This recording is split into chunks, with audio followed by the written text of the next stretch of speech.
दोस्तों, क्या आपने कभी सोचा है कि अगर आज दुनिया की दो सबसे बड़ी महाशक्तियों यानी अमेरिका और रूस के बीच सीधे जंग छिड़ जाए तो कौन जीतेगा? यह सवाल दशकों से लोगों के दिमाग में है। जब भी ताकत की बात आती है तो इन्हीं दोनों देशों का नाम सबसे ऊपर आता है। आज हम इसी बात को गहराई से समझेंगे कि मिलिट्री के मामले में असल में कौन ज्यादा ताकतवर है। हम सिर्फ हवाई बातें नहीं करेंगे, बल्कि ठोस आंकड़ों, इतिहास और आज की असलियत के आधार पर इस मुकाबले का नतीजा निकालेंगे। इस वीडियो को पूरा जरूर देखिएगा, क्योंकि जो सच्चाई आज आप जानेंगे वह शायद आपकी सोच को पूरी तरह से बदल देगी। किसी भी सेना की रीढ़ की हड्डी होता है उसका पैसा, यानी डिफेंस बजट। एक सेना तभी मजबूत हो सकती है जब उसके पास अपनी फौज को देने के लिए आधुनिक हथियार, अच्छी ट्रेनिंग और बेहतरीन सुविधाएं हों। अगर हम अमेरिका की बात करें तो उसका रक्षा बजट $850 बिलियन से भी ज्यादा है। यह रकम इतनी बड़ी है कि अगर आप दुनिया के अगले 10 सबसे ज्यादा बजट वाले देशों को मिला लें तो भी अमेरिका उनसे आगे निकल जाएगा। वहीं दूसरी तरफ रूस का रक्षा बजट लगभग $140 बिलियन के आसपास है। हालिया युद्धों की वजह से रूस ने अपना बजट काफी बढ़ा दिया है, लेकिन फिर भी वह अमेरिका के मुकाबले बहुत पीछे है। इस भारी बजट के कारण अमेरिका अपनी सेना को दुनिया की सबसे आधुनिक तकनीक और हथियार देने में सक्षम है। लेकिन जंग सिर्फ पैसों से नहीं लड़ी जाती, इसके लिए जिगरा और जवान दोनों चाहिए होते हैं। सैनिकों की संख्या की बात करें तो अमेरिका के पास करीब 13 लाख एक्टिव सैनिक हैं जो दुनिया भर में फैले हुए हैं। इनकी ट्रेनिंग का स्तर इतना ऊंचा है कि ये किसी भी हालात में लड़ने के लिए तैयार रहते हैं। रूस के पास भी लगभग 12 से 13 लाख एक्टिव सैनिक हैं। लेकिन रूस की एक खास बात यह है कि वहां हर युवा को कुछ समय के लिए सेना में काम करना अनिवार्य होता है। इस वजह से उनके पास रिजर्व सैनिकों की एक बहुत बड़ी फौज है। अगर कोई बड़ा युद्ध होता है तो रूस लाखों लोगों को तुरंत मैदान में उतार सकता है। फिर भी आधुनिक युद्ध में सिर्फ भीड़ नहीं, बल्कि सैनिकों की ट्रेनिंग और उनके पास मौजूद तकनीक ज्यादा मायने रखती है, जिसमें अमेरिकी सैनिक काफी आगे माने जाते हैं।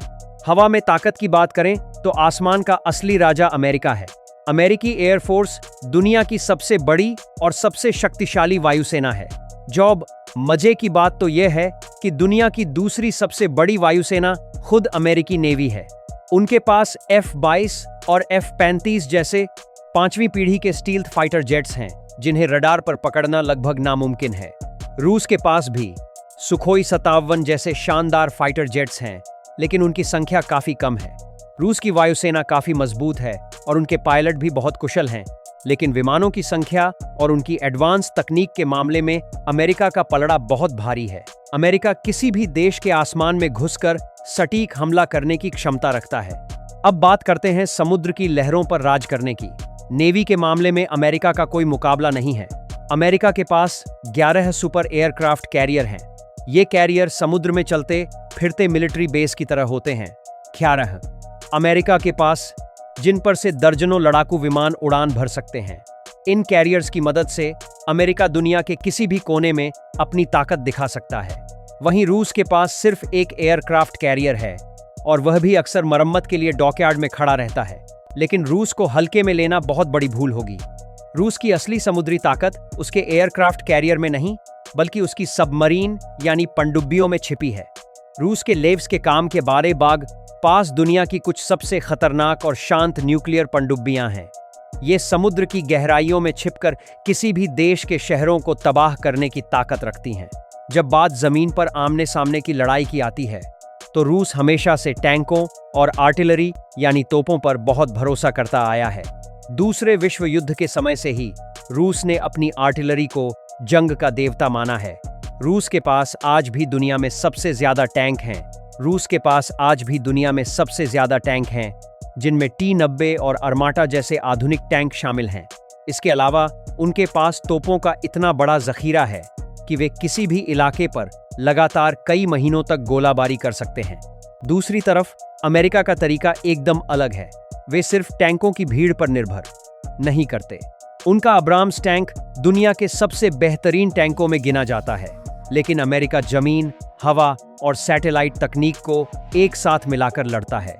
वे पहले दुश्मन की कम्युनिकेशन और सप्लाई लाइन को काटते हैं और फिर सटीक हमले करते हैं। एक और बात जो दोनों देशों के बीच बड़ा फर्क पैदा करती है वह है उनका मिलिट्री इंडस्ट्रियल कॉम्प्लेक्स यानी हथियार बनाने की क्षमता। अमेरिका की हथियार बनाने वाली कंपनियां दुनिया में सबसे बड़ी और एडवांस हैं। वे हर साल नई तकनीकों पर अरबों डॉलर खर्च करती हैं। लेकिन जब बात भारी मात्रा में उत्पादन की आती है तो रूस का तरीका अलग है। रूस के कारखाने लगातार भारी मात्रा में आर्टिलरी शेल और गोला बारूद बनाने में माहिर हैं। एक दिन में जितने गोले रूस बना सकता है उतना यूरोप और अमेरिका मिलकर भी नहीं बना पाते। यही वजह है कि लंबी खिंचने वाली लड़ाई में रूस को थकाना बहुत मुश्किल हो जाता है। उनके हथियार बहुत ज्यादा एडवांस ना हों, लेकिन वे मजबूत होते हैं और कठिन हालात में भी काम करते हैं। आब लागेताम। इसके अलावा भूगोल यानी लोकेशन का भी लड़ाई में बहुत बड़ा रोल होता है। अमेरिका की लोकेशन ही उसका सबसे बड़ा सुरक्षा कवच है। उसके दोनों तरफ विशाल महासागर हैं। अमेरिका पर सीधा जमीनी हमला करना किसी भी देश के लिए लगभग असंभव है। वहीं रूस दुनिया का सबसे बड़ा देश है। उसका आकार इतना विशाल है कि कोई भी दुश्मन उसे पूरी तरह से जीत नहीं सकता। इतिहास में नेपोलियन से लेकर हिटलर तक ने रूस पर हमला करके देख लिया है और उन्हें बहुत बुरी हार का सामना करना पड़ा। कड़ाके की ठंड और विशाल क्षेत्रफल रूस के सबसे बड़े हथियार बन जाते हैं। लेकिन इतना बड़ा आकार रूस के लिए मुसीबत भी है, क्योंकि अपनी ही सेना और राशन को देश के एक कोने से दूसरे कोने तक भेजने में उन्हें बहुत लॉजिस्टिकल दिक्कतों का सामना करना पड़ता है। आज के समय में जंग सिर्फ जमीन, हवा और पानी में नहीं लड़ी जाती, बल्कि इसका एक बहुत बड़ा हिस्सा अंतरिक्ष और साइबर स्पेस में भी होता है। अमेरिका के पास दुनिया का सबसे उन्नत सैटेलाइट नेटवर्क है। उनके पास हर समय पूरी दुनिया पर नजर रखने की क्षमता है। जीपीएस तकनीक से लेकर दुश्मन के संचार को जाम करने तक में अमेरिका बहुत आगे है। लेकिन साइबर युद्ध के मामले में रूस बहुत खतरनाक माना जाता है। रूस के हैकर्स किसी भी देश के पावर ग्रिड, बैंकिंग सिस्टम और संचार नेटवर्क को कुछ ही मिनटों में ठप करने की ताकत रखते हैं। इलेक्ट्रॉनिक वारफेयर में रूस ने हाल ही के सालों में बहुत तरक्की की है, जिससे वे दुश्मन के ड्रोन्स और मिसाइलों को रास्ते में ही भटका सकते हैं। स्पेशल फोर्सेस की बात किए बिना यह तुलना अधूरी रहेगी। अमेरिका के पास नेवी सील्स और डेल्टा फोर्स जैसी कमांडो यूनिट्स हैं, जो दुनिया भर में खुफिया मिशन को अंजाम देने के लिए जानी जाती हैं। दूसरी तरफ रूस के पास स्पेट्सनाज नाम की स्पेशल फोर्स है। इन रूसी कमांडोज की ट्रेनिंग इतनी सख्त और निर्दयी होती है कि इसे पार करना हर किसी के बस की बात नहीं है। ये बेहद मुश्किल हालात में और बिना किसी सहारे के दुश्मन के इलाके में घुसकर तबाही मचाने के लिए तैयार किए जाते हैं। अगर आपको यह वीडियो पसंद आया हो और इस जानकारी से कुछ नया सीखने को मिला हो तो वीडियो को लाइक ज़रूर करें।